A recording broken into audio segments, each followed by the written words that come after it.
وبرکاتہ۔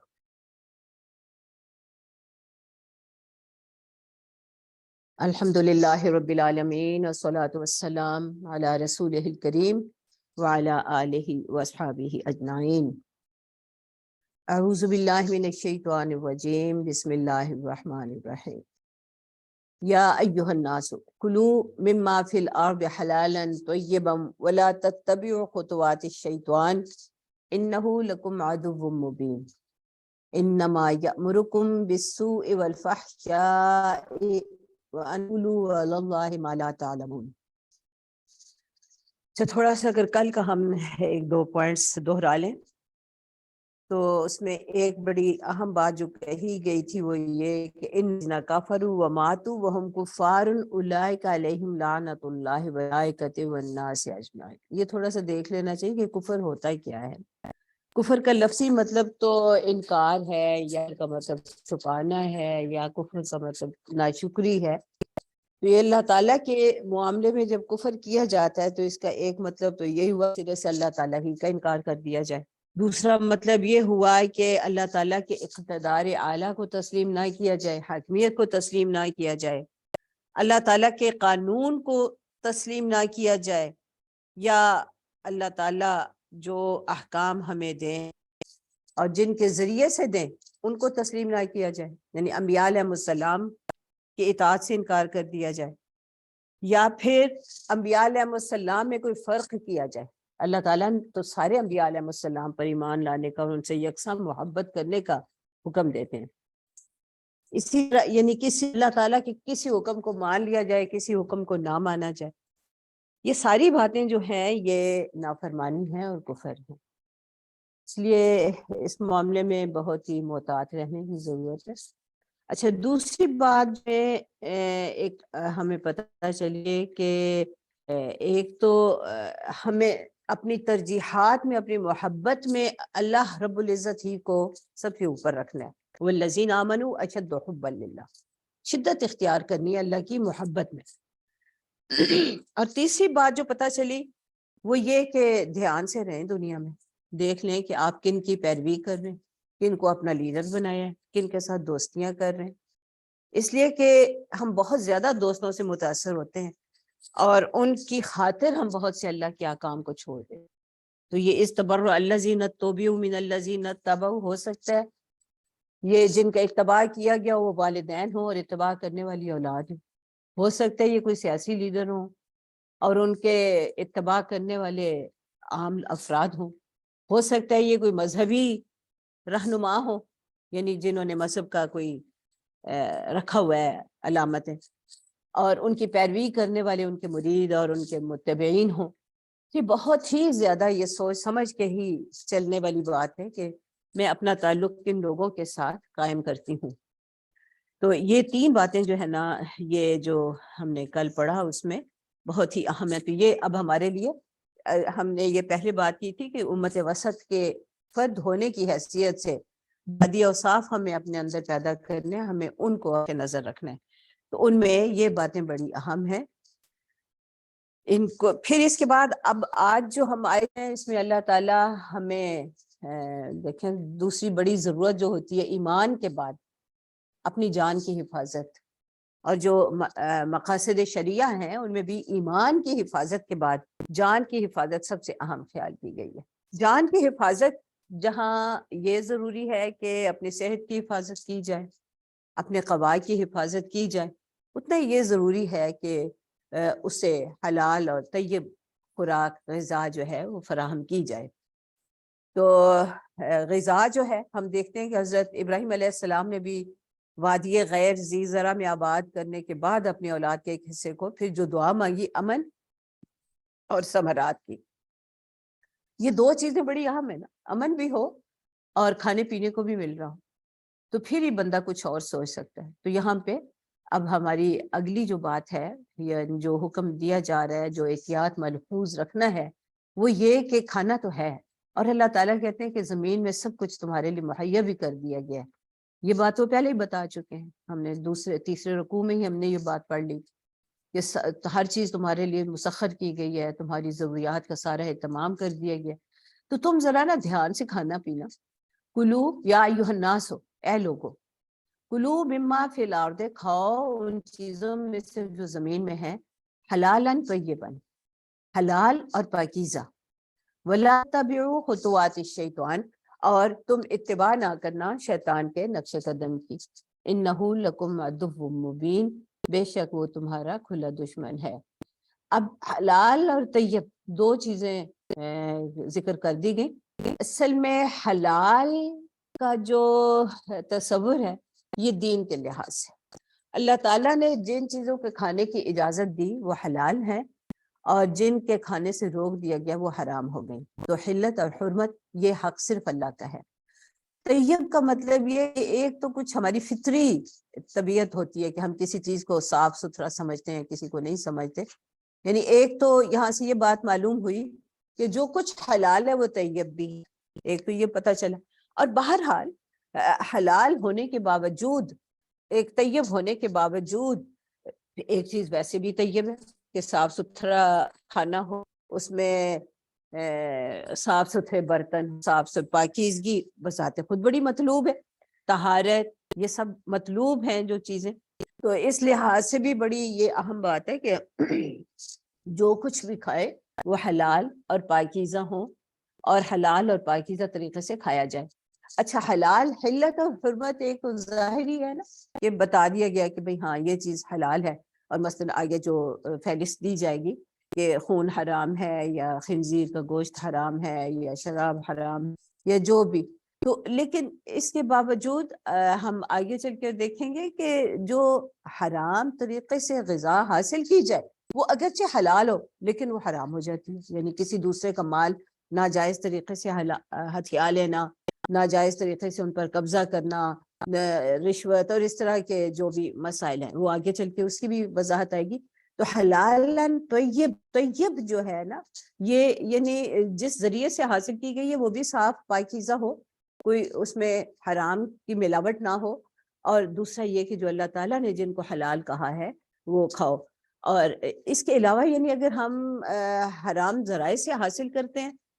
یا ان چیزوں کو اپنے خوراک کا حصہ بناتے ہیں جن کو اللہ تعالیٰ نے حرام کر دیا، تو یہ سب باتیں جو ہیں اتباع شیطان ہے، خطوات الشیطان۔ خط جس طرح کہتے دو قدموں کے درمیان کی جگہ کو اصل میں خطف کہا جاتا ہے، خط ہی سے ہے یہ۔ تو خطوات الشیطان، شیطان کے نقش قدم کی پیروی نہ کرنا۔ تو اب یہ یعنی اگر ہم اللہ کے مقرر کردہ حلال کی پرواہ نہیں کرتے اور حلال ذرائع سے حاصل نہیں کرتے اور پاکیزگی کا خیال نہیں رکھتے، تو یہ ساری چیزیں جو ہیں وہ اتباع شیطان ہوں گی۔ اور شیطان کے بارے میں تو ہم نے پہلے ہی اللہ تعالیٰ نے بتا دیا کہ انہ لکم عدو مبین، اس کی دشمنی تو پہلے دن ظاہر ہو چکی تھی جب اس نے سجدے سے انکار کیا۔ پھر دوسری دشمنی اس وقت ظاہر ہوئی جب ہمارے ابا جان کو، حضرت آدم علیہ السلام کو جنت میں قیام کروایا گیا عارضی طور پر، اور اس وقت وہ اس عزم پر قائم نہ رہ سکے، اللہ تعالیٰ کی اطاعت کے عزم پر، باوجود عالم ہونے کے، علم تو تھا انہیں کہ بھئی یہ چیز حلال ہے یہ حرام ہے، لیکن اللہ تعالیٰ کی حرمت کا تب وہ بس جو بھی شیطان نے انہیں متزلزل کیا اور اس کے میں آگے، تو اس کا مطلب شیطان دھوکے میں ڈال سکتا ہے۔ تو ذرا ہوشیار رہنا، یہ دونوں جو اللہ تعالیٰ کے حلال کو حرام کرنا یا حرام کو حلال کرنا، یہ باتیں شیطان کی ہیں اور وہ تمہارا کھلا دشمن ہے، یعنی اگر تم نے اس کی پیروی کی تو پھر اسی کے انجام سے تم دوچار ہو جاؤ گے۔ شیطان کے بارے میں یہ واضح کیا گیا کہ انما یامرکم، بے شک وہ تمہیں حکم دیتا ہے بالسوء والفحشاء، برائی کا اور فواحش کا، وان تقولوا، یہ کہ تم کہو علی اللہ لا تعلمون، کہ اللہ پر کوئی ایسی بات کہو جو تم نہیں جانتے۔ اب یہ کیا بات کہو، یعنی نہیں جی کوئی فرق نہیں پڑتا، پھر کیا ہوا، اتنی سی بات سے کیا ہوتا ہے، یعنی مختلف توجیحات، اللہ تعالیٰ کی حرمتوں کے بارے میں توجیحات بنانا، اپنی دلائل نکالنا کہ نہیں سے کیا فرق پڑتا ہے، اور یہ بھی رشوت کے کئی معنی رکھ دینا اور انہیں اپنے لیے جائز قرار دے دینا، یا اسی طرح جو بھی ہیلے اور حجتیں، زکوٰۃ سے بچنے کے لیے ہیلے تلاش کرنا، اور اس طرح یعنی بہت ساری اس کی بے شمار مثالیں اس میں دی جا سکیں۔ اور پھر اس کو یہ کہنا کہ نہیں جی شریعت میں یہ جائز، وَأَن تَقُولُوا عَلَى اللَّهِ مَا لَا تَعْلَمُونَ، یعنی اللہ پر یا اللہ کی شریعت کے معاملے میں کوئی بات اپنے پاس سے کہنا، یہ جو ہے یہ بہت بڑی جسارت ہے، اور یہ سو بھی ہے، برائی بھی ہے، اور فحش بھی ہے، بے حیائی، یعنی حیائی کوئی نہیں کہ اللہ پر ایسی بات کہہ رہے ہو۔ وَإِذَا قِيلَ لَهُمُ اتَّبِعُوا، اور جب ان سے کہا جاتا ہے کہ اتباع کرو، ما انزل اللہ، جو اس چیز پر جو اللہ نے نازل کی، قالوا تو کہتے ہیں بل نتبع، نہیں نہیں ہم تو پیروی کریں گے، بل کا مطلب بلکہ، نتبع ہم تو پیروی کریں گے، ما الفینا علیہ آبا، یہ ایک بہت بڑا عام رویہ ہے انسان کہ وہ یہ کہتے ہیں کہ ہم تو اسی کی پیروی کریں گے جس پر ہم نے اپنے آبا و اجداد کو پایا۔ یہ آبا انا کیا ہے؟ یہ ہمارے ہاں بھی نہیں جی، ہمارے ہاں تو بس ایسا ہی ہو، ہمارے تو بڑے بھی ایسا ہی رہتے، ہمارے خاندان کی یہی روایت ہے۔ یہ طرز عمل جو ہے ہمیشہ سے رہا ہے، یا یہ ہمارا کلچر، اپنے علاقائی کلچر کی پیروی کرنا، نہیں جی کچھ نہیں ہوتا، یہ تو علاقائی کلچر ہے، اس میں کیا فرق پڑتا ہے۔ نہیں، ہر چیز کو ہمیں تو شریعت پر پرکھنا ہے، اور ہم اس کو اپنے چاہے وہ آبا جو ہیں وہ علاقائی آبا ہوں، یعنی علاقے کو ہم اپنا بڑا بنا لیں، قبیلے کو بنا لیں، برادری کو بنا لیں، ملک کو بنا لیں، بس جی یہ تو یہاں پر تو بس ایسا ہی ہوتا ہے، ہمارے ہاں تو ایسا ہی ہوتا ہے۔ تو یہ بڑی جسارت ہے کہ اللہ کے حکم کے مقابلے میں ہم اپنی دوسری معاملات کو اپنی ترجیح سمجھیں یا ان کا ذکر کریں۔ اولو کان آباؤہم لا یعقلون شیئا ولا یہتدون، اولو کان اگرچہ ہوں ان کے آباء و اجداد، لا یعقلون شیئا کہ وہ کوئی عقل نہ رکھتے ہوں، یہتدون اور نہ وہ ہدایت یافتہ ہوں، نہ وہ سیدھے راستے پر ہوں۔ یہاں پہ عقل سے مراد سب سے بڑی عقل یہ ہے کہ بندہ جو ہے نا اس کو یہ سمجھ آ جائے کہ اس نے اپنے رب کی اطاعت کرنی ہے، اس کے لیے وہی قانون قابل اتباع ہے جو اس کے رب نے اس کے لیے بنا دیا، اس کے علاوہ کوئی دوسرا قانون جو ہے وہ قابل اتباع۔ سب سے بڑی عقل یہ، اور وہ اس لیے کہ وہ جانتا ہے کہ وہ اپنے رب کی طرف سے ہی آیا ہے، اور اس کا رب اس کا مالک ہے، اس سے لوٹ کے اسی کے پاس جانا ہے۔ تو جو ممتحن ہے اس کی مرضی کے خلاف اگر پرچہ حل کیا جائے، جواب کوئی ایسا لکھا جائے جو کے بتائے ہوئے طریقے کے مطابق نہیں ہے، تو پھر ہوگا نا بندہ۔ تو ہدایت یافتہ وہی ہے جو اپنے ممتحن کی مرضی کی، رضا کی، ہدایات کی پیروی کرتا ہے۔ وَمَثَلُ الَّذِينَ كَفَرُوا، اور مثال ان لوگوں کی جنہوں نے کفر کیا، کفر کی تشریح ہم شروع میں ہی کر چکے ہیں، تو وہ سارے معاملات اس کو ذہن میں رکھیے۔ جن لوگوں نے کفر کیا ان کی مثال ایسے ہے، کَمَثَلِ الَّذِي يَنْعِقُ، جیسے کہ اس شخص کی، یَنْعِقُ جو پکارتا ہے، بِمَا لَا يَسْمَعُ إِلَّا دُعَاءً وَنِدَاءً، یعنی جو پکارے۔ اب یہ یعنی کو جو ہے نا جانوروں کو جیسے پکارنے کے لیے مختلف آوازیں نکالی جاتی ہیں، اور ہم دیکھتے ہیں کہ جیسے مرغی کو بلانا ہے تو اس کے لیے اور طرح کی آواز ہوگی۔ اگر آپ نے کبھی دیکھا ہے کہ جانوروں کو، جو مویشی، گائے بھینس، ان کو ہانکنا ہو تو ان کا اور ذرا سٹائل ہوتا ہے، اور طرح کی آوازیں نکالی جاتی ہیں، اور اگر بکریوں کو اور بھیڑوں کو بلانا ہو یا ان کو ہانکنا ہو تو کچھ اور طرح کی آوازیں نکالی جاتی ہیں۔ یعنی یہ جو چرواہے ہیں یا جو لے کر جاتے ہیں جانوروں کو، وہ بڑی اچھی طرح یہ جانتے ہیں کہ کون سا جانور کون سی آواز سے مانوس ہے، اور اس کو سنتا ہے، اور اس کے مطابق وہ پھر پیچھے چلتا ہے یا مالک کی بات مانتا ہے۔ تو جو لوگ اللہ کی بات نہیں مانتے تو ان کا تو معاملہ کچھ ایسے ہے کہ جیسے جانوروں کو ہانکا جا رہا ہے، یعنی کوئی آواز بھی ہم انہیں دیتے ہیں، کوئی بات بھی ان کے سامنے کرتے ہیں، تو ان کا معاملہ کچھ ایسا ہے، بِمَا لَا يَسْمَعُ إِلَّا دُعَاءً وَنِدَاءً، کہ جیسے بس کوئی آواز ہے جیسے جانوروں کو پہنچتی ہے، اور وہ اس کا مدعا تو نہیں سمجھتے، بس وہ کچھ آوازیں سنتے ہیں، اور پھر مزید ان کا معاملہ یہ ہے کہ سُمٌّ بُکْمٌ عُمْیٌ، وہ نہ صرف یہ کہ ان آوازوں کو، اس پکار کو، ان ہدایات کو سمجھتے نہیں ہیں، اس لیے کہ ان میں وہ عقل ہی نہیں ہے جو انسانی عقل ہے۔ انسان کی عقل تو معاملہ فہم ہوتی ہے نا، معاملے کو سمجھتی ہے، مفہوم کو سمجھتی ہے، پیغام کو سمجھتی ہے اور اس کے مطابق عمل کرتی، لیکن جانور کی عقل ایسی نہیں۔ تو نہ صرف یہ کہ وہ اس آواز کو بھی نہیں سنتا، اس لیے کہ وہ تو بہرا ہی ہو گیا، اس نے تو گویا کہ سنا ہی نہیں اس کو۔ پھر مزید بکمن، گونگا بھی ہو گیا، عمیٌ، اندھا بھی ہو گیا، اسے پتہ ہی نہیں چل رہا کہ کون اسے کیا بات کہہ رہا ہے۔ یہ وہی کیفیت ہے جو بالکل شروع میں بھی بتا دی گئی تھی کہ کچھ لوگ ہیں کہ جو اپنے مفادات کے تابع ہیں یا ہٹ دھرمی تعصب، ان معاملات کے پردے ان کے ذہنوں پہ پڑے ہوئے ہیں، جس کی وجہ سے نہ وہ کوئی بات سننے کو تیار ہیں، نہ مذاکرات کرنے کو تیار ہیں، اور نہ کچھ دیکھنے کو تیار۔ فہم لا یعقلون، تو جنہوں نے اپنے سیکھنے کے یہ ذرائع بند کر رکھے ہوں وہ عقل نہیں رکھتے۔ تو عقل ہی نہ ہو تو بات سمجھ میں کیا آئے، اور صحیح اور غلط کی پہچان کیسے ہو۔ یا ایھا الذین آمنو، اب دیکھیں پہلے جو تھا نا خطاب تمام انسانوں کے لیے تھا، یعنی کہیں پہ آپ دیکھیے کہ تمام انسانوں کو یا ایھا الناس کہا جا رہا ہے،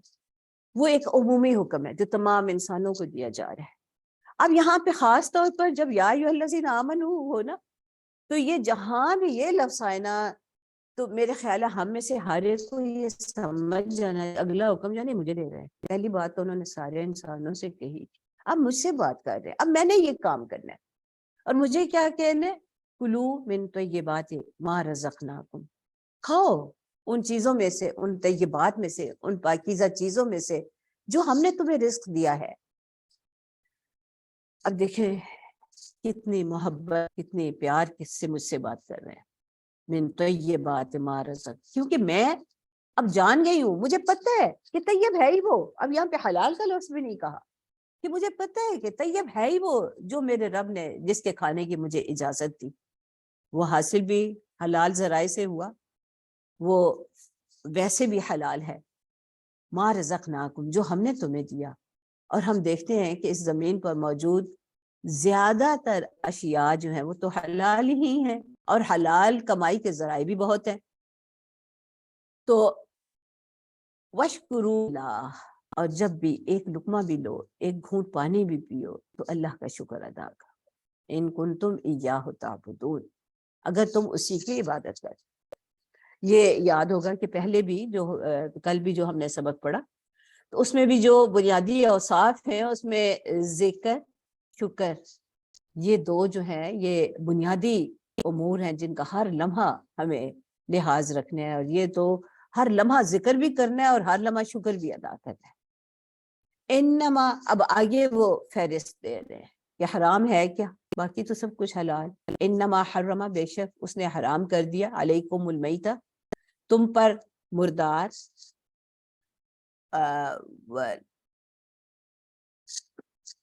والدم ولحم الخنزیر، اور خون اور خنزیر کا گوشت،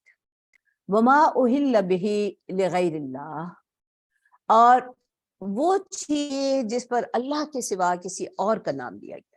اب آپ دیکھیے کہ پھر کیا کیا حرام ہو گیا، ایک مردار، اور مردار میں بھی آگے چل کے پھر بتاتے ہیں کہ مچھلی جو ہے وہ تو اب پانی سے نکالتے ہی مر جاتی ہے، ذبح کرنے کی تو نوبت ہی نہیں آتی،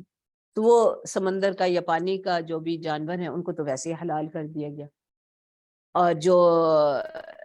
زمینی جانور ہیں ان میں اگر کوئی مردہ پت مل جائے یا مر جائے ہمارے ذبح کے پہلے تو پھر وہ ہمارے لیے جائز نہیں ہے، اسے کھانا جائز نہیں۔ والدم، اور خون، بہتا ہوا خون، ولحم الخنزیر، اور خنزیر کا گوشت۔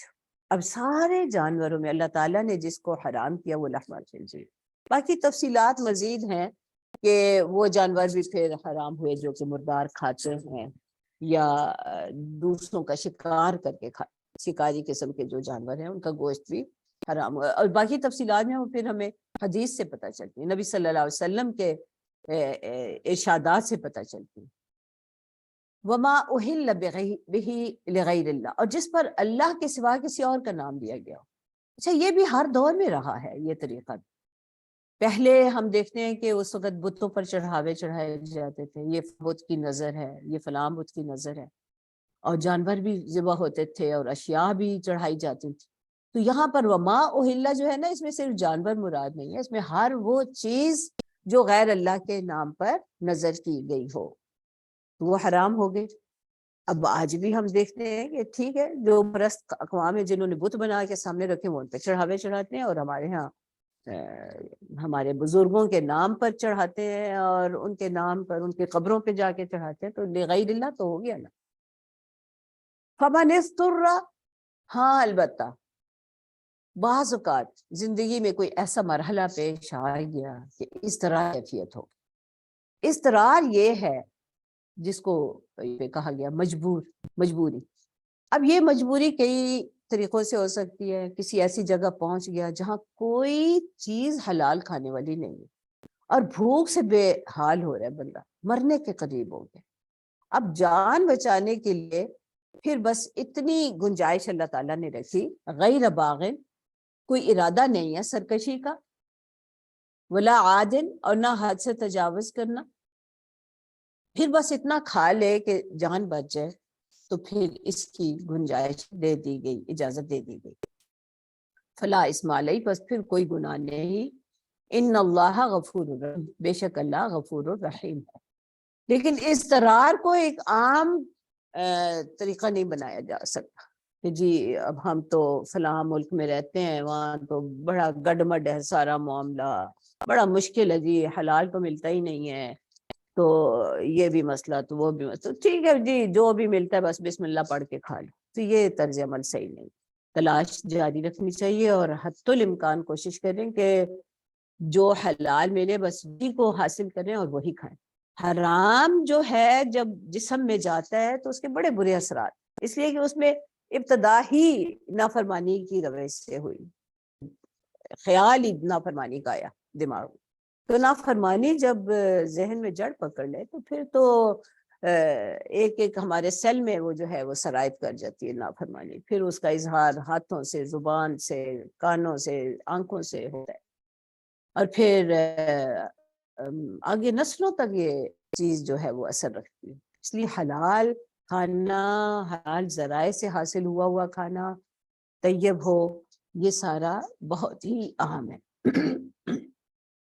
ان الذین یکتمون ما انزل اللہ، بے شک وہ لوگ جو چھپاتے ہیں اس چیز کو جو اللہ نے نازل کی، الکتاب، کتاب میں سے، ویشترون بہ ثمنا قلیلا، اور وہ اشترا جب ہوتا ہے نا، اس میں خریدنے کا مفہوم بھی ہوتا ہے، بیچنے کا بھی، اور وہ لیتے ہیں بہ ثمنا قلیلا، یعنی اللہ کے احکام کو چھپاتے ہیں۔ دیکھیں اللہ کا حکم تو اب ہمارے پاس ہے نا، اللہ کی ہمارے پاس، اب ہم اگر اس حکم کو چھپائیں یا اس کو گڈمٹ کریں، جس کا پہلے کہا گیا کہ تلبیس کریں، یلبسون الحق بالباطل جو کہا گیا تھا، یا دو ہی باتیں ہیں نا، یا یلبس کرتے ہیں، الباس تلبیس کرتے ہیں، اور یا کتمان کرتے ہیں، تو یہ کیوں کرتے ہیں؟ وَيَشْتَرُونَ بِهِ ثَمَنًا قَلِيلًا، دنیا کے کچھ مفادات حاصل کرنے کے لیے، معمولی قیمت حاصل کرنے کے لیے۔ اللہ تعالیٰ فرماتے ہیں کہ دنیا ساری بھی اگر اس کے بدلے میں مل گئی، اللہ کے کسی حکم کو چھپانے کے بدلے میں، اللہ کے کسی حکم کو نظر انداز کرنے کے بدلے میں، أُولَٰئِكَ مَا يَأْكُلُونَ فِي بُطُونِهِمْ إِلَّا النَّارَ، نہ صرف یہ کہ وہ قیمت قلیل ہے، بلکہ یہ لوگ ہیں جو کہ جنہوں نے اپنے پیٹ آگ سے بھر لیے۔ وَيُكَلِّمُهُمُ اللَّهُ يَوْمَ الْقِيَامَةِ، اور اللہ قیامت کے روز ان سے بات تک نہیں کرے گا۔ کتنی سخت بات ہے نا، وَلَا يُكَلِّمُهُمُ اللَّهُ يَوْمَ الْقِيَامَةِ، اور نہ اللہ ان سے قیامت کے روز بات کرے گا۔ کہ توجہ ہو اس ہستی کی جو مہربان ہے، تو میری طرف دیکھے گا تو شاید اس پہ ترس آ جائے، لیکن جن لوگوں نے اپنے پیٹوں میں پہلے ہی آگ بھر لی، وہ کہتے ہیں کہ وہ ان سے تو بات تک نہیں کرے گا، ان کی طرف تو توجہ ہی نہیں کرے گا، ان کی تو عرض نیاز سنے گا ہی نہیں، کوئی معذرت قبول ہی نہیں ہوگی۔ ولا یزکیہم، دیکھیں تزکیہ جو کرنا ہے نا یہ آج ہی کرنا ہے، مرنے کے بعد تزکیہ، جو ذہن، جو عمل ہم دنیا سے لے کر جائیں گے اسی پر اٹھائے جائیں گے۔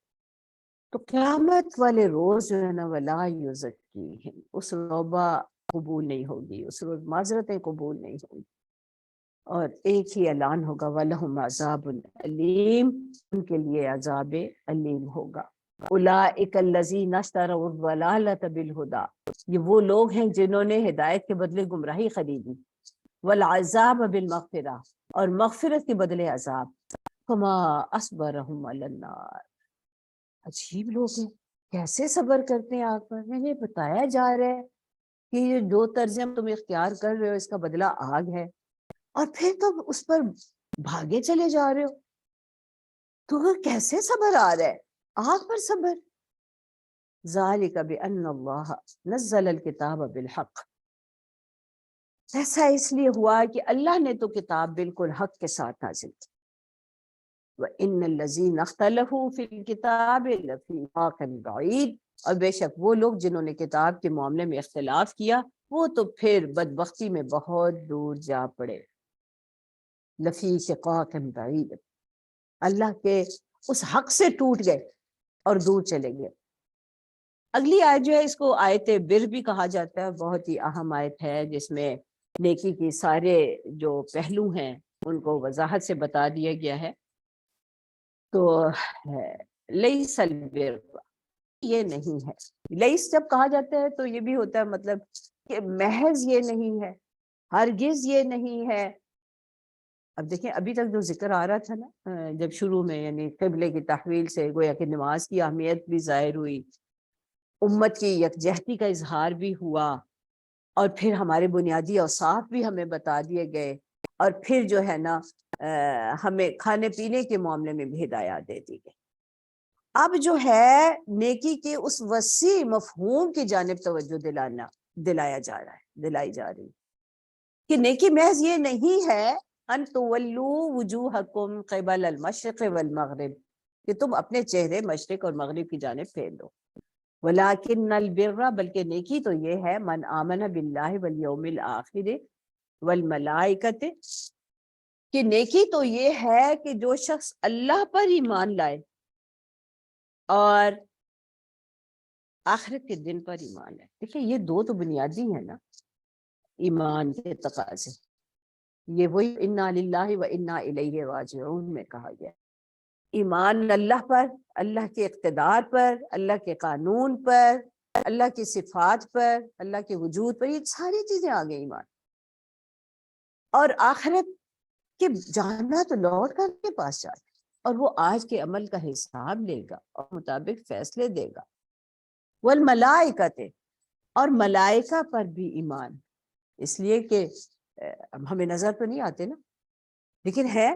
اور ان سے اللہ تعالیٰ اپنے احکام کے پہنچانے کا کام لیتے رہے ہیں۔ والکتاب والنبیین، اور کتاب اور نبیوں پر، والکتاب جب الف لام کے ساتھ کتاب کا ذکر ہے تو یہ بالعموم قرآن ہی کے لیے آتا ہے۔ باقی اس بات پر بھی یقین رکھنا ضروری ہے کہ پہلے نبیوں کے پاس بھی صحائف اور کتابیں آتی رہی، اور یہ قرآن جو ہے یہ اس کی تکمیلی صورت ہے۔ والنبیین، تمام انبیاء علیہ السلام پر ایمان لانا ضروری ہے، اس لیے کہ تمام انبیاء علیہ السلام ایک ہی پیغام لے کر آئے اور ہر دور میں آتے رہے۔ اچھا یہ تو ایمان کے بنیادی تقاضے ہو گئے۔ پھر اب جو اللہ تعالیٰ نے ہمیں جو کچھ دے رکھا ہے، اب اس کے خرچ کی بات آ گئی، یہ وہی بات ہے تقریباً جو پہلے رکوع میں کہی گئی تھی کہ ایمان بالغیب۔ اب یہاں پہ ساری چیزیں ہمارے لیے تو غیب ہی ہے نا، ہم نے کون سے سارے نبی دیکھے ہیں، بلکہ ہم تو نبی صلی اللہ علیہ وسلم پر بھی غیب سے ایمان لاتے ہیں، اور تمام انبیاء علیہ السلام پر، تمام کتابوں پر۔ اب نبی صلی اللہ علیہ وسلم نے ہمیں بتایا کہ یہ قرآن اللہ کی کتاب ہے تو ہی ہمیں یقین آیا، ہم نے کون سے حضرت جبرائیل کو دیکھا ہے کہ وہ لے کے آ رہے ہیں، تو ہمارے لیے تو سب غیب ہے اور ہم ایمان لاتے ہیں۔ اچھا دوسری چیز جو دی گئی ہے وہ ہمیں ایمان کے بعد وہ رزق، وَمِمَّا رَزَقْنَاهُمْ يُنْفِقُونَ، کہ جو رزق ہم نے انہیں دیا ہے اس میں سے خرچ کرتے ہیں۔ اب اس کی یہ تفصیل ہے، وَآتَ الْمَالَ، اور جو مال انہیں دیا گیا ہے وہ دیتا ہے عَلَىٰ حُبِّهِ، اس کی محبت کی خاطر۔ یہ عَلَىٰ حُبِّهِ نا، اس میں دو مفہوم آتے ہیں، ایک یہ کہ اس مال کی محبت کے باوجود اس مال کو خرچ کرتا ہے، اور دوسرا مفہوم جو دیا گیا ہے وہ یہ کہ صرف اللہ کی محبت میں وہ دوسروں پر خرچ کرتا ہے۔ وہ اس لیے مال پیارا تو بہت، جی تو نہیں چاہتا کسی دوسرے دینے کو، لیکن چونکہ میرے اللہ کو یہ پسند ہے کہ یہ مال جو اللہ نے مجھے دیا ہے یہ میں دوسروں کو بھی اس میں شریک کروں، دوسروں کو بھی دوں، تو میں دیتی ہوں علی حبہ، اس کی محبت پر، اس کی محبت کی خاطر، ذوی القربا، قریبی رشتہ داروں کو۔ اب قریبی رشتہ داروں کی فہرست دوسری جگہوں پہ بھی دی گئی، اس میں سب سے پہلے جیسے والدین کا ذکر ہوا، کیونکہ بندہ اپنی بیوی بچوں پر تو خرچ کرتا ہی ہے، یہ تو ہر دور میں، ہر آج دنیا کے ہر علاقے میں یہ اپنی ذمہ داری سمجھی جاتی ہے۔ البتہ دوسرے رشتہ داروں کے ساتھ اب دوریاں ہو گئیں، اور ہمارا خیال ہے کہ بس اپنے بیوی بچے ہی کافی ہیں، دوسروں پر خرچ کرنا بڑا مشکل لگتا ہے۔ تو اللہ تعالیٰ نے تو ان کا ذکر کر دیا، اپنے رشتہ داروں کو دیکھو، ان میں سے جو ضرورت مند ہے اس کی مالی خدمت کرو، جس کو فزیکل خدمت کی ضرورت ہے، جسمانی خدمت کی ضرورت ہے تو اس کی جسمانی خدمت کرو، جس کو مورل سپورٹ کی، اخلاقی مدد کی ضرورت ہے اس کی اخلاقی مدد کرو، اسے حوصلہ دو اس کے مسائل میں، اس کو مشورے دو اچھے، ان سارے حقوق ہیں نا ایک دوسرے کے۔ تو ذوی القربہ، ذوی القربہ میں جو اہم اصول ہے وہ یہ کہ الاقرب فالاقرب، جو جتنا قریبی ہے اس کا اتنا ہی زیادہ حق۔ اور زکوٰۃ اور صدقات کے بارے میں بھی جو حکم ہے وہ یہی کہ آپ پہلے دیکھیں کہ آپ کے قریبی اعزاء میں، رشتہ داروں میں کون مستحق ہے، پہلے ان کو دیں، اس کے بعد دوسروں کی باری آئے گی۔ تو اپنے قریبی رشتہ داروں کو دینا جو ہے یہ بہت ہی اہم بات ہے، بلکہ نبی صلی اللہ علیہ وسلم سے جب ایک دفعہ پوچھا گیا کہ میں ایک میرے پاس درہم ہے تو میں کس پر خرچ کروں، سب سے افضل خرچ کیا ہوگا؟ تو آپ نے فرمایا کہ وہ درہم جس کے تم خود بھی ضرورت مند ہو، اور پھر تمہارا کوئی ایک قریبی رشتہ دار ہے جس نے تمہیں ستایا ہوا ہے، تم اس سے بہت دکھی ہو، لیکن تم دیکھتے ہو کہ اسے بڑی ضرورت ہے، کسی وہ ضرورت مند ہو گیا ہے، تم وہ درہم جس کے تم خود بھی ضرورت مند ہو جب اس کو دیتے ہو جس نے تمہیں ستایا ہوا ہے، تو یہ افضل ترین صدقہ ہے۔ یعنی اب ذوی القربہ پہ خرچ کرتے ہوئے مجھے یہ نہیں دیکھنا انہوں نے مجھے کیا دیا تھا تو میں اسے یہ دوں، بلکہ اللہ کی محبت میں دینا ہے۔ والیتامیٰ، اور مسکینوں کو، یہ معاشرے کے کمزور افراد ہیں، یتامیٰ، مساکین، وابن السبیل، یتیم اور مسکین اور مسافر۔ مسافر بعض اوقات یعنی سفر کے دوران ایسے حالات پیش آ سکتے ہیں کہ وہ بھی محتاج ہو جائیں، تو مسافروں کی بھلائی کے لیے بھی خرچ کرنا یہ مطلوب ہے۔ والسائلین، اور سوال کرنے والوں۔ اب سوال کرنا جو ہے بذات خود کوئی پسندیدہ کام نہیں ہے، نبی صلی اللہ علیہ وآلہ وسلم نے بھیک مانگنا پیشہ بنانا جو ہے اس کی کوئی اجازت نہیں، بلکہ اگر کسی صاحب نے ایک دفعہ مانگا تو دے دیا، دو دفعہ مانگا تو دے دیا، تیسری دفعہ کہا بھائی سوال کرتے جاؤ گے تو قیامت کے روز اسی طرح اٹھو گے کہ تمہارے چہرے پر سوال کا نشان ہوگا، اور تمہارے چہروں پر یہ لکھا ہوگا کہ یہ بندہ دوسروں سے مانگتا تھا۔ تو پھر صحابہ کرام کا تو یہ حال تھا کہ وہ اگر ان کا کوڑا بھی سواری پر بیٹھے ہوئے نیچے گر جاتا تو کسی دوسرے سے نہیں کہتے تھے کہ ہمیں پکڑاؤ۔ تو سوال کرنا بذات خود تو پسندیدہ نہیں، لیکن بعض اوقات واقعی ایسی حالت ہو جاتی ہے کہ مانگے بنا چارہ نہیں ہوتا، تو اگر یہ یعنی عادتاً نہیں کوئی مانگ رہا اور یہ محسوس ہوتا ہے کہ یہ واقعی ضرورت مند ہے اور ضرورت کے تحت سوال کر رہا ہے، تو پھر حسب توفیق مدد کرنا جو ہے وہ ضروری ہو جاتا ہے۔ وفر رقاب، اور گردنیں چھڑانا۔ یہ گردنیں چھڑانا اس وقت تو لونڈی اور غلام کو آزاد کرانے کے لیے بولا جاتا تھا، ان کے لیے تھا کہ جو لوگوں کو غلامی سے نجات دلانا جو ہے یہ بھی ضروری ہے۔ آج بھی ہم اس کو یعنی اس طرح غلام اور لونڈیاں تو نہیں ہے، لیکن بعض کا قرض میں دبے ہوئے لوگ ہوتے ہیں، ان کے قرض سے چھڑانا وہ ضروری ہو جاتا ہے، اس میں ان کی مدد جو ہے وہ چاہیے ہوتی ہے۔ اور دوسری بات جو ہے وہ بعض کا قیدی ایسے ہوتے ہیں جیلوں میں جو معمولی جرمانوں ادا نہ کرنے کی وجہ سے بس قید میں پڑے ہوتے ہیں، کئی مہینے سال گزر جاتے ہیں، اور معمولی سی قیمت ہوتی ہے 5,000 10,000 کہ جی یہ جرمانہ دیں تو چھوٹ جائیں۔ ایسے بھی جیلوں میں ہم دیکھتے ہیں کہ ایسے بھی لوگ ہوں گے، یعنی اس طرح کئی مدیں ہیں جن میں ہم لوگوں کی مدد کر سکتے ہیں۔ اقام الصلاۃ، اور نماز قائم کرے، وآت الزکوٰۃ، اور زکوٰۃ دیں۔ اب دیکھیں یہاں پہ نماز کا حکم بعد میں آیا ہے، یعنی لوگوں کے حقوق کی ادائیگی اور مشکلات میں ان کی مدد کرنا اتنا اہم ہے۔ اور زکوٰۃ جو ہے اس کو پھر الگ سے ذکر کیا گیا ہے، اس کا مطلب زکوٰۃ جو ہے یہ تو فرض ہے نا، تو فرض کے علاوہ بھی جو صدقات جو ہیں جو ذوی القربہ پہ یا دوسرے مساکین پہ ضرورت مند افراد پر جو خرچ ہو رہا ہے وہ اپنی جگہ ضروری ہے، وہ یہ نہ سمجھنا کہ زکوٰۃ دے دی تو بس ہو گیا، جب کسی دوسرے کو کوئی ضرورت ہو تو اس کی مدد کرنا ضروری ہو جاتا ہے۔ اور پھر مزید جو صفات اپنے اندر پیدا کرنے، والموفون بعہدہم، اپنے وعدوں کو پورا کرتے ہیں، اذا عاہدوا، جب وہ کر لیں۔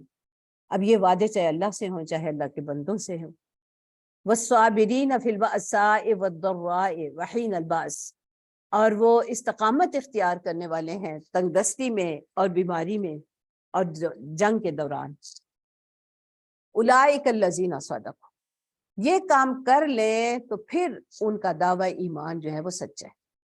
وَأُولَئِكَ هُمُ الْمُتَّقُونَ، اور یہی لوگ متقین ہیں۔ ہم یاد ہوگا کہ متقی ہی وہ شخص ہے جو کہ اس کتاب سے فائدہ اٹھا سکتا ہے۔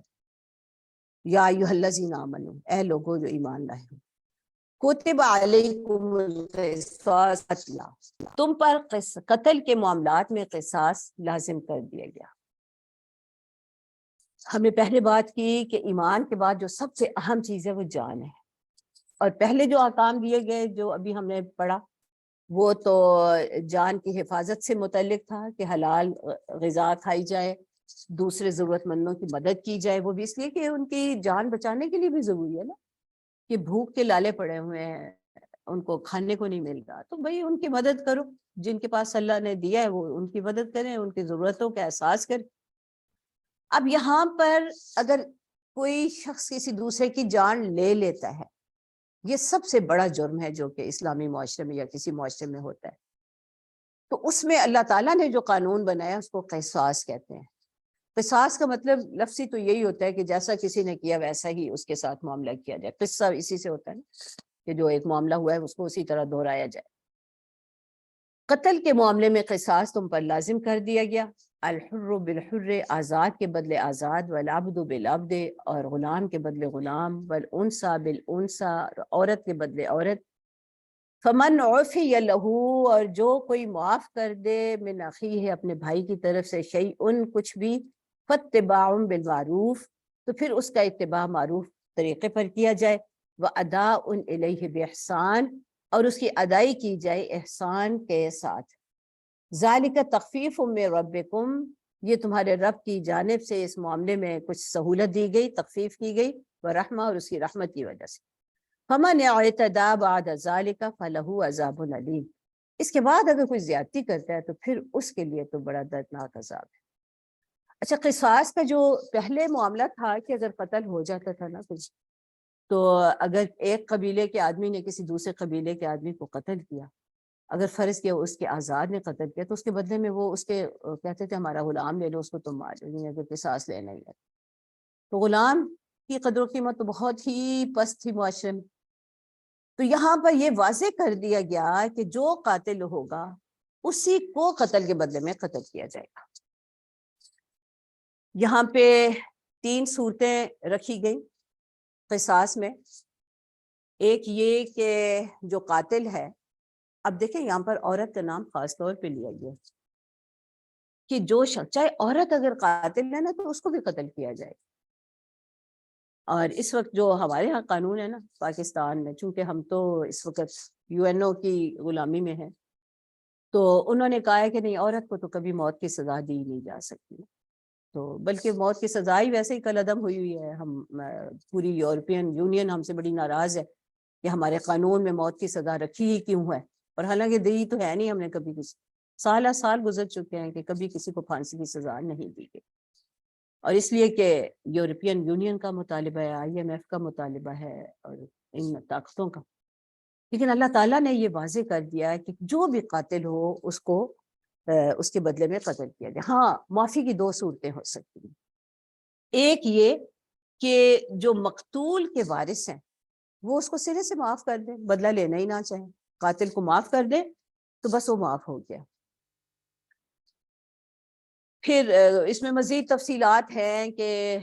کیا اس کو مکمل معافی مل گئی، کیا اسٹیٹ بھی اس کو معاف کر دے گی۔ بالعموم زیادہ تر معاملات میں یہی ہے کہ پھر اسٹیٹ بھی اس کو معاف کر دے گی۔ دوسری صورت یہ ہو سکتی ہے، یا تیسری صورت آپ کہہ لیں، کہ مقتول کے وارث اس بات پر راضی ہو جائیں کہ قاتل کچھ خون بہا دے دے، اب یہ خون بہا جو ہے نا یہ دیت سے الگ چیز ہے. دیت جو ہے نا یہ مقرر ہوتی ہے. دیت جو ہے یہ وہ قتل خطا میں ہوتی ہے. یہ قتل عمد کا معاملہ ہے, جان بوجھ کر قتل کیا ہے, چاہے وہ غصے میں قتل کیا ہے, چاہے جھگڑے میں قتل کیا, جو بھی وجہ ہو, بس قتل ہو گیا. تو اب جو بدلہ لینا ہے وہ قاتل ہی سے لینا ہے, اور پھر اس سے جو لیا جائے گا اس کو فدیہ کہا جائے گا. اب جو وہ, اور اس کی کوئی حد نہیں, جتنے پہ راضی ہو جائے مقتول کے وارث. اور مقتول کے وارثوں میں سے اگر ایک بھی فدیے پر راضی ہو گیا, یا ایک کہتا ہے کہ نہیں جی میں تو نہیں معاف کرتا, اور باقی سب کہتے ہیں نہیں چلو معاف کر دو, تو پھر بہرحال معاف ہی کیا جائے گا, اور جو فدیے کی رقم ہوگی وہ اس کے وارثوں پر تقسیم ہوگی. اس میں بڑی تفصیلات ہیں, باقی ہم اس وقت ان تفصیلات میں نہیں جاتے, لیکن یہ 3 صورتیں ہیں. اور اللہ تعالیٰ اس کو کہتے ہیں کہ یہ اللہ تعالیٰ کی رحمت ہے اور سہولت ہے جو اپنے بندوں کے لیے انہوں نے مقرر کی. تو اس کے بعد اگر کوئی زیادتی کرتا ہے, یعنی زیادتی یہ کہ اگر پہلے معاف کر دیا اور پھر کہا کہ نہیں, ایک کہتا نہیں میں تو بدلہ لے کے چھوڑوں گا, یا معاف کر دیا دھوکے سے پھر قتل کر دیا, یا پیسے لے لیے پھر یہ کہ اور پھر قتل کر دیا, یا جو قاتل ہے وہ پہلے سے سمجھوتا کر لیا اور پھر کہ ہاں دیکھا ہمیں کون کچھ کہہ سکتا ہے, اس نے اپنی بڑائی جیتا ہے. تو یہ ساری باتیں جو ہیں وہ زیادتی میں آتی. اللہ تعالیٰ یہ فرماتے ہیں کہ وَلَكُمْ فِي الْقِصَاصِ حَيَاةٌ يَا أُولِي الْأَلْبَابِ لَعَلَّكُمْ تَتَّقُونَ, کہ تمہارے لیے قصاص میں زندگی ہے اے عقل والو اگر تم تقوی رکھتے ہو, شاید کہ تمہیں تقوی آ جائے. كُتِبَ عَلَيْكُمْ إِذَا حَضَرَ أَحَدَكُمُ الْمَوْتُ, اور تم پر یہ بھی لازم کیا گیا کہ جب تم میں سے کسی پر موت آئے, ان ترک, اور پھر وہ کچھ مال چھوڑ رہا ہو, خیر الوصیۃ للوالدین والاقربین بالمعروف, تو اسے چاہیے کہ وہ اپنے والدین کے لیے اور رشتہ داروں کے لیے معروف طریقے سے وصیت کر جائے. حقا علی المتقین, یہ حق ہے تقوی والوں پر. اچھا, یہ آیات پہلے نازل ہوئیں اور بعد میں وصیت جو ہے یہ محدود کر دی گئی کہ 1/3 مال سے زیادہ میں وصیت نہیں ہو سکتی, اور باقی جو وارث ہیں ان حق اللہ تعالیٰ نے سورہ نساء میں خود ان کا تعین کر دیا. اب وراثتیں جو ہیں وہ اس اصول کے مطابق ہی تقسیم ہوں گی, اللہ یہ کہ 1/3 مال میں اس بندے نے کوئی وصیت کی ہو. فَمَن بَدَّلَهُ بَعْدَ مَا سَمِعَهُ, پھر جو وصیت سننے والے ہیں جن کو گواہ بنایا گیا, پھر اگر وہ اس میں کچھ تبدیلی کر دے, فَإِنَّمَا اسْمُهُ عَلَى الَّذِينَ يُبَدِّلُونَ, تو جو بھی اس کو بدلتا ہے پھر وہ ایک بھاری گناہ اپنے سر لیتا ہے. ان اللہ سمیع علیم, بے شک اللہ سننے والا ہے اور علیم ہے. فمن خاف من موص, اور اگر کسی کو یہ ڈر ہو کہ جو وصیت کرنے والا ہے وہ کوئی زیادتی کر, جانفن اور اسمن, کسی کی طرفداری کی وجہ سے یا گناہ کی وجہ سے, اصلحہ, تو پھر وہ اصلاح کی نیت سے کچھ اس میں رد و بدل کرتا ہے, تو فاصلح بینہم فلا اثم علیہ. تو یہ جو ہے ہم سمجھوتے سے یہ بات کی جا سکتی ہے, اصلاح کی نیت سے اگر وہ ان کے درمیان کوئی بات رکھتا ہے تو پھر کوئی گناہ نہیں. ان اللہ غفور الرحیم. یا ایھا الذین آمنوا کتب علیکم الصیام کما کتب علی الذین من قبلکم لعلکم تتقون. اب یہ وہ واحد حکم ہے جو کہ روزے کے بارے میں آیا. پورے قرآن میں صرف یہ ایک رکوع ہے جس میں روزے کی فرضیت کا حکم دیا گیا ہے, اور آگے یہ متعین کر دیا گیا کہ یہ رمضان میں ہی ہوگا. اور میرا خیال ہے ہم سب نے استقبال رمضان کے پروگراموں میں اس کی تفصیلات سن رکھی ہوں گی. تو یہاں پہ فرمایا جا رہا ہے کہ اے لوگوں جو ایمان لائے ہو, تم پر روزے فرض کر دیے گئے, کما کتب علی الذین من قبلکم لعلکم تتقون, جیسا کہ فرض کیے گئے تم سے پہلے پر شاید کہ تم تقوی یار. یہ روزے کا ایک ہی بڑا مقصد بتایا گیا, اور اس کی مزید تفصیل آگے دی گئی کہ تقوی اختیار کیا جائے. تقوی کے بارے میں ہم سب میرا خیال اب تک اچھی طرح پتہ چل گیا ہوگا کہ تقوی دراصل زندگی کا ہر لمحہ جو ہے یہ پھونک پھونک کر کھانے کا معنی رکھتا ہے. یہ ہر لمحہ سوچ سمجھ کے نہ ہم گزاریں کہ ہمارا رب ہم سے راضی رہے, اس کی ناراضگی ہم افورڈ ہی نہیں کر سکتے. لعلکم تتقون, تو روزہ جو ہے یہ تقوی کے حصول کے لیے لازم کیا گیا. ایام معدودات, یہ گنتی کے چند دن ہیں. فمن کان منکم مریضا او علی سفر فعدۃ من ایام اخر, اس میں بھی جو اجازت دی گئی وہ یہ کہ اگر اس مہینے کے دوران کوئی بیمار ہو جائے یا سفر پر ہو اور وہ روزہ نہ رکھ پائے تو پھر بعد کے دنوں میں گنتی پوری کر لے. وعلی الذین یطیقونہ فدیۃ طعام مسکین، اور ان لوگوں پر جو اس بات کی طاقت رکھتے ہوں تو وہ پھر ایک مسکین کا کھانا فدیے کے طور پر دیں. یعنی اگر روزہ نہیں رکھ پائے تو مرض کی وجہ سے تو وہ جو ہے نا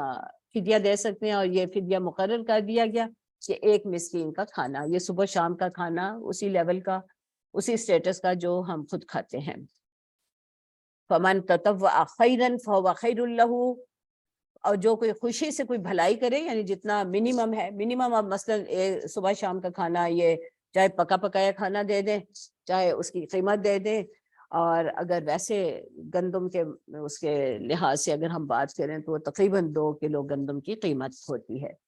اور وہ ہم اپنی مارکیٹ کے حساب سے اس کا تعین کر سکتے ہیں کہ آج کا کیا ریٹ ہے. اس لحاظ سے ہم رقم دے دیں کسی کو، یا